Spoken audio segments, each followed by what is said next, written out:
I'm going to make my way to our kitchen because he's back. Please do. We're glad to have him back. I like this camera shot. So here's what's happening. Okay.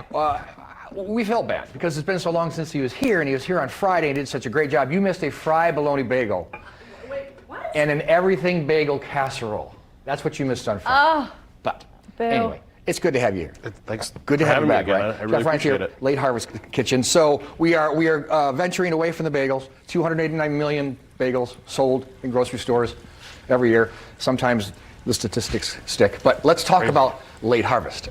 We're in our 10th year, and I brought some fried deviled eggs today. It is one of those items that I literally cannot take off the menu. Okay. Yeah. Well, and it's a little bit different.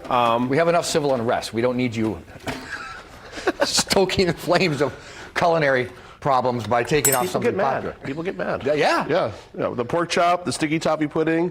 There's certain things we just can't. We can't take off the menu. So I've hard-boiled some eggs. Mm-hmm. Our method is we put them in water, turn it on to boil. Once it achieves a boil, we cover it and let it sit for 13 minutes. Okay. And that gets us a perfect hard-cooked egg every time. 13 minutes. And then we peeled them. And then you've got your wet hand and your dry hand. Right. If you're using both hands, you can't do anything else. Okay. So just one-hand it. Okay. And then in case you have to do something else, you've still got that one hand. So we call it wet hand, dry hand. All right. Little flour. Yep. A little bit of egg. And then we've got some breadcrumbs, just some panko breadcrumbs. Okay. Pretty easy. Yeah. And I brought my fryer today. I love that thing. It smells good, doesn't it? It does. Yeah. I had a turkey fryer once. I went through that phase, and I fried up some. They were like dried. There's some sort of like scallop chip. Okay.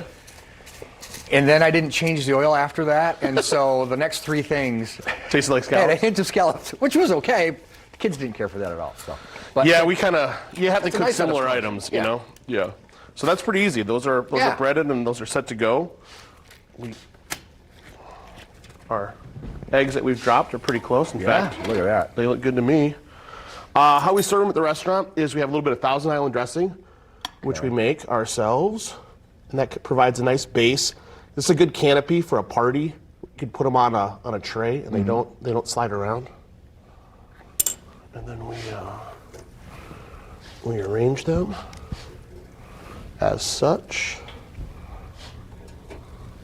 And then I kept the yolks and reserved those. Mm-hmm. And then added our mustard, added our mayonnaise, added our hot sauce. Okay. And then put it in a piping bag with a little fluted tip so it's fancy. And there we be. You're the second chef in a not too distant period of time to say, go ahead and invest in the piping bag. And the disposable bags too are great. Yeah. Okay. Yeah, you just throw it away, you don't have to worry about it. And then we've got some jardinara.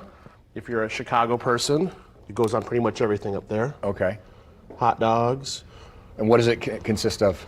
I've got some peppers in here, some carrots, some celery, some cauliflower. Is that a traditional jardinara, or has it got a little flexibility to it? Pretty close. It's not spicy. Okay. It's more just kind of like got that pickle. All right, yeah. And then we've got some andouille sausage, Oh! which is like a spreadable, well, it is a spreadable Calabrian sausage. So it's got a little bit of spice to it, because everybody likes spreadable sausage.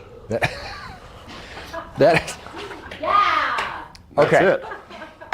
That is another incredibly original. Last week, Jolene Ketzenberger said you have to fluff the couscous. You do with a fork. And then everybody loves spreadable sausage. Yeah. These all should be stitched on aprons or pillows or T-shirts or something. That is not my Aunt Ruby. I love you, Aunt Ruby. That is not my Aunt Ruby's deviled egg. I always liked her deviled egg. That is amazing. How long has it been on the menu? About 3 or 4 years. Okay. I did it once at a chef conference, and I had several guys come up to me afterwards. They're like, "I'm stealing that." Oh, Yeah. well, that's Like that's going on the ultimate menu at my compliment. place. Yeah. So what's new for Late Harvest Kitchen in 2021, or just keeping on keeping on? Keep it on. We've spent a bunch of money on heaters for our patio, partitioning. We have an air scrubber nice. to clean the air in the restaurant. So I mean, we're doing everything we can to invest in the restaurant and make it as safe as possible. Safe practices. Appreciate that. Delicious food in a safe environment. What more could you ask for? We'll put the link Be honest, you're not going to make these. Even if you have a fryer, you're not going to make these. You're going to go and get them from him and them, his staff. LateHarvestKitchen.com. We'll put the link on IndyStyle.tv. Seared scallops coming up? You bet. Nothing. This feels nothing like a Monday, Amber. Nothing. No, it doesn't. And that's the best thing for sure. Hey, yeah, coming up right here on Indy Style, divorce court has been thriving for 22 years, and it rolls on. Entertainment insider Mackenzie Roth catches up with Judge Faith next.